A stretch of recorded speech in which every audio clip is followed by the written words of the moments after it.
Hey there and welcome back to my channel. So I'm really excited for today's video. I have stuck to my personal promise to you guys that I would be slowing down on shopping. I don't know if you've noticed, but there hasn't been a haul on here in quite a while. And that's because I haven't been purchasing any new fragrances. And now I feel better and less guilty about this haul. I have 4 new fragrances to show you.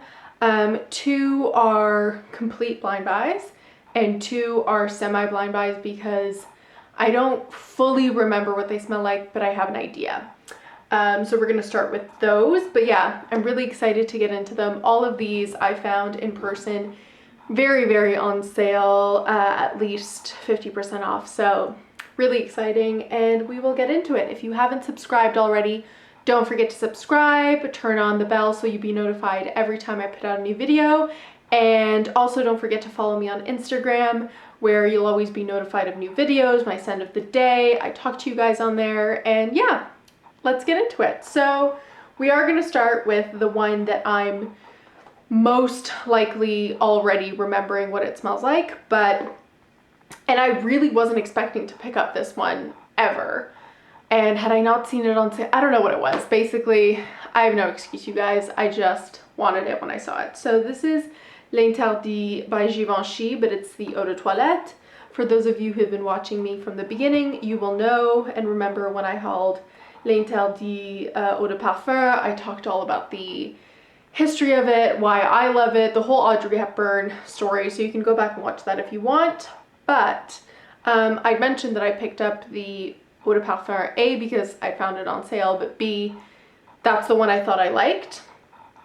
And some of you in that video had asked about the Eau de Toilette, and I didn't really remember. I know I've smelt it, but I didn't really remember what it was like. So this is the 80 ml. I'm just gonna make sure. Yeah, this is the same size as this one, which is great. So this one lists poppy, tuberose, orange blossom, musk, vetiver, and patchouli.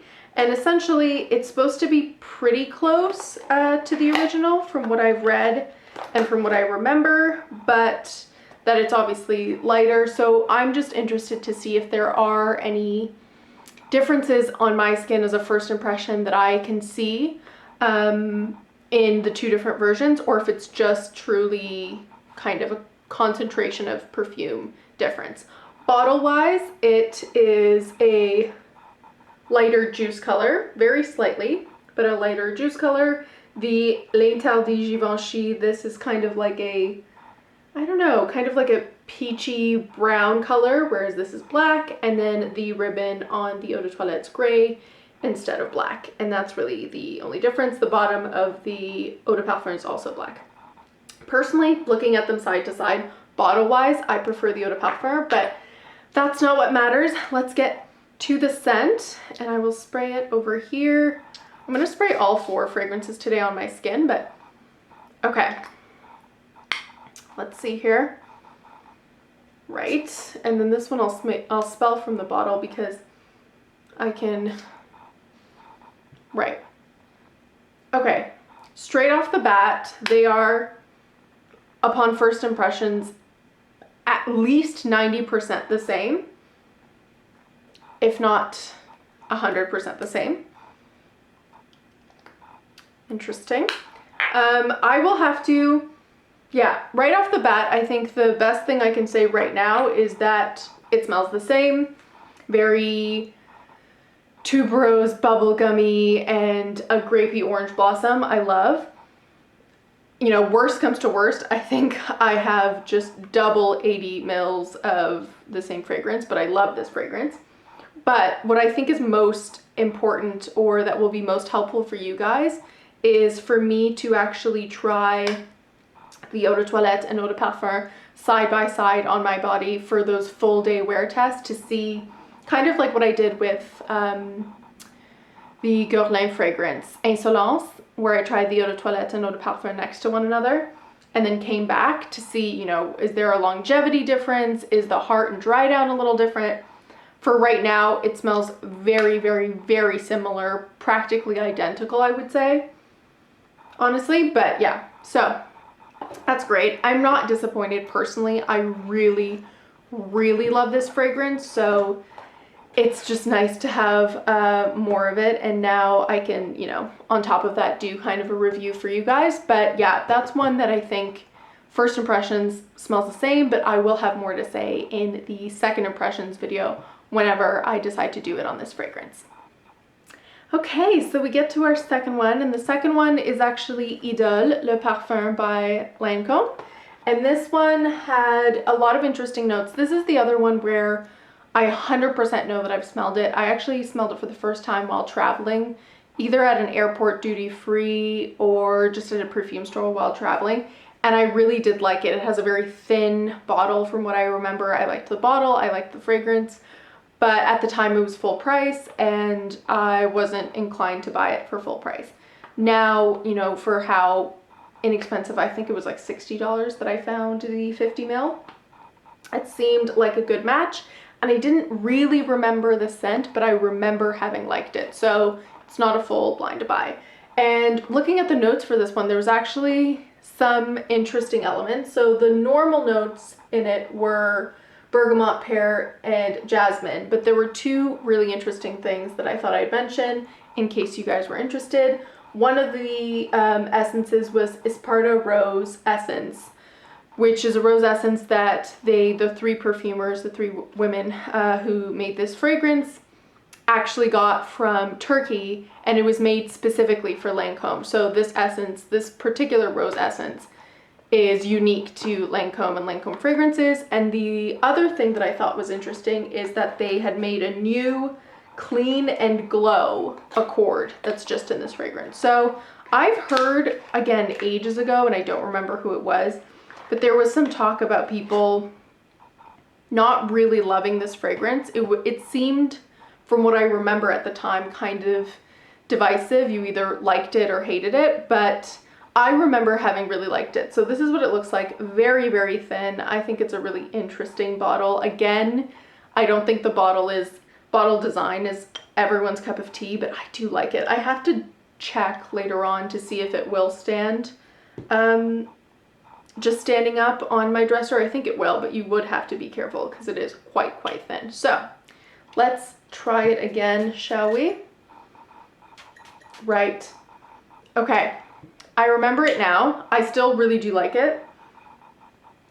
You definitely get, it does have a rosiness to it that's really beautiful. A clean rose, I would say. Definitely not jammy, not lipsticky. It's very reminiscent of kind of Dove body wash as well.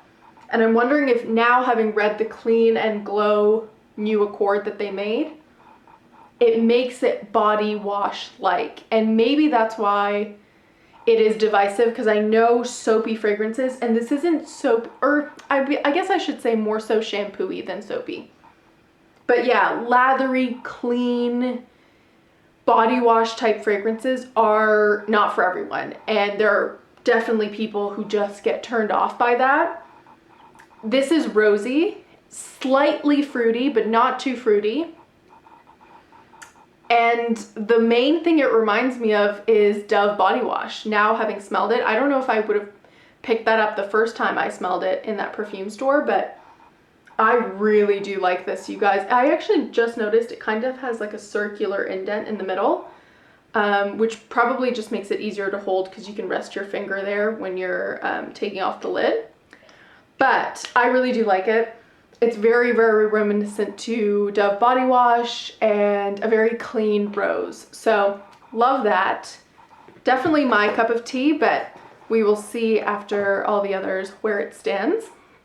Then third is Cartier Carat, and this is the 50 ml, the Eau de Parfum.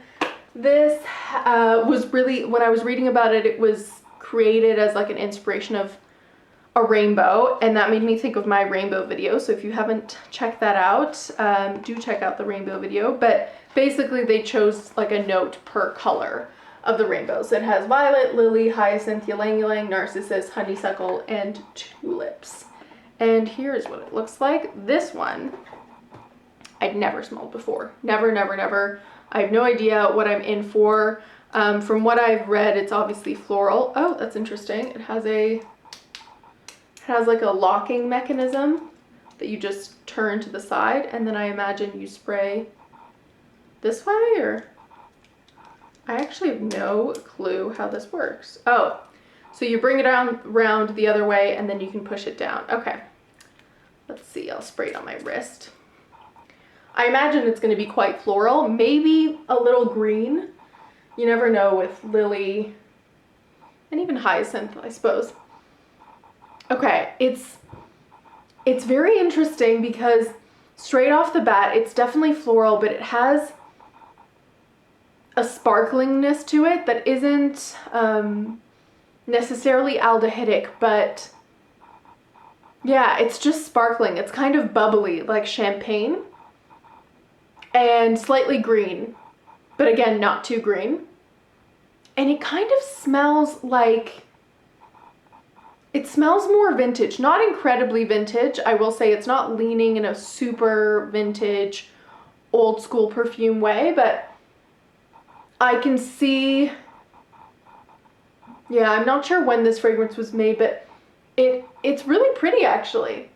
I wasn't expecting it to have that sparklingness to it.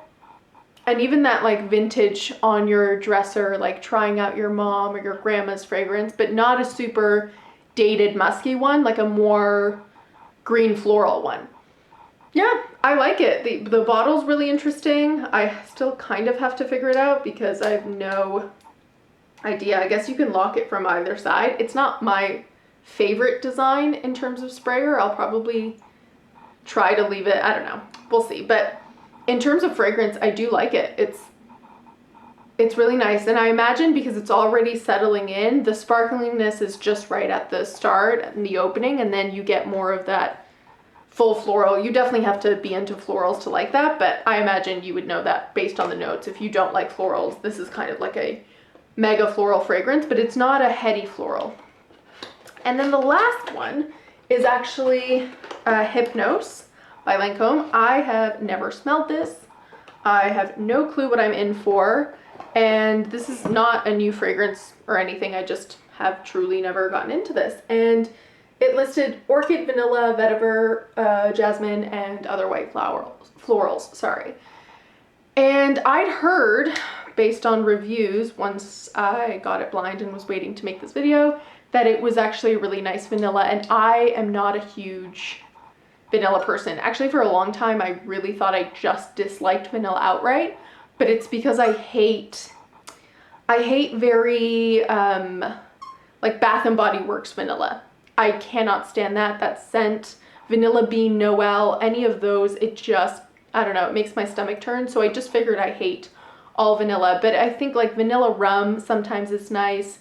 Deeper, richer vanillas I'm starting to enjoy. I don't think it'll ever be my favorite note of all time, but there are definitely fragrances which I like them, and I'm kind of trying to find my vanilla, and I have still yet to find that. So here's hoping this is it, but I have no idea. Okay, this is definitely, I definitely get vanilla. It's not a Vanilla Bean Noel, but it is very, I don't know, like vanilla extract, like. It's not an especially, at least first impression, just the opening, it's not an especially rich vanilla. And it's slightly floral, but right now it just kind of smells like a soft dessert. Yeah, it's really interesting. It's very unique. I definitely don't have anything in my collection that smells like this. I will have to play around more with this to see if it's just one that I'm gonna get sick of, because this is a good 75 ml. But I'm not sure if this is my vanilla. I am looking for a good vanilla that's going to be totally mine. So if you have any recommendations, definitely let me know in the comments below. But this is one, Hypnose, that I'll definitely have to play around with to see how I feel, and I will come back in my second impressions.